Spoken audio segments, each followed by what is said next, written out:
দলবদ্ধভাবে সবাই মিলে একসাথে কবর জিয়ারত করা জায়েজ আছে কিনা? এটা আমাদের এই অঞ্চলে একটু বেশি। কবর জিয়ারত এটা ব্যক্তিগত আমল, এটা দলবদ্ধভাবে করতে হবে এমন কোন ফরম্যাট হাদিসে নির্দেশ দেওয়া হয় নাই। আপনার কবর জিয়ারত দরকার, আপনি করবেন, আরেকজনটা আরেকজন যাবে, কয়েকজন মিলে গেলে যার যারটা শেষে করবে, একজন আপনার দোয়া পড়বে, সাথে সবাই আমিন আমিন বলবে, এরকম মিছিলের সাথে দলে মিলে মিলে আপনার গ্রুপ ওয়াইজ এরকম কোন কবর জিয়ারতের কথা কোরআন হাদিসে বলা হয় নাই। যার যার মতো সে কবরবাসীকে কি করবে? সালাম পেশ করবে। সালামুন আলাইকুম দারা কওম মুমিনিন ওয়া ইন্না ইনশাআল্লাহু বিকুম লাহিকুন নাসআলুল্লাহ লানা ওয়া লাকুমুল আফিয়া। হে কবরবাসীরা, তোমাদের জন্য শান্তি কামনা করি, তোমরা আগে চলে গেছো, আমরা তোমাদের পিছে এই জায়গায় আসতেছি, তোমাদের জন্য আল্লাহর কাছে শান্তি এবং আফিয়ত কামনা করি। এই দোয়া করবেন তাদের জন্য, এটা সুন্নাত। বাস, কবর জিয়ারত হয়ে গেল।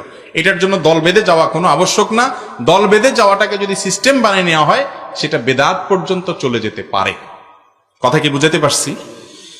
মহিলারা কবরের পাশে দাঁড়ায় কবর জিয়ারত করতে পারবে কিনা? কবরস্থানের পাশে দাঁড়িয়ে কবরবাসীকে সালাম পেশ করলো, এটা করতে পারবে।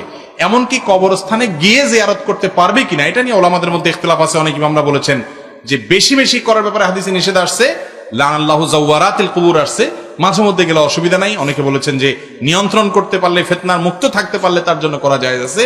এবং এক্ষেত্রে আপনার কবরস্থানের বাইরে থেকে যদি তারা কবরবাসীকে সালাম পেশ করে বা মহব্বতের কারণে যায়, অসুবিধা নেই। সাধারণত কবরস্থানে তারা গেলে আবেগপ্রবণ হয়ে যায়, ভিড় থাকে নানা কারণে, আপনার সেখানে সচরাচর বা খুব বেশি তাদের যাওয়ার ব্যাপারে হাদিসে নিরুৎসাহিত করা হয়েছে। পুরুষের চুল রাখার তরিকা কিরকম সুন্নাহ? পুরুষ চুল রাখবে তিন ভাবে রাখা সুন্নত।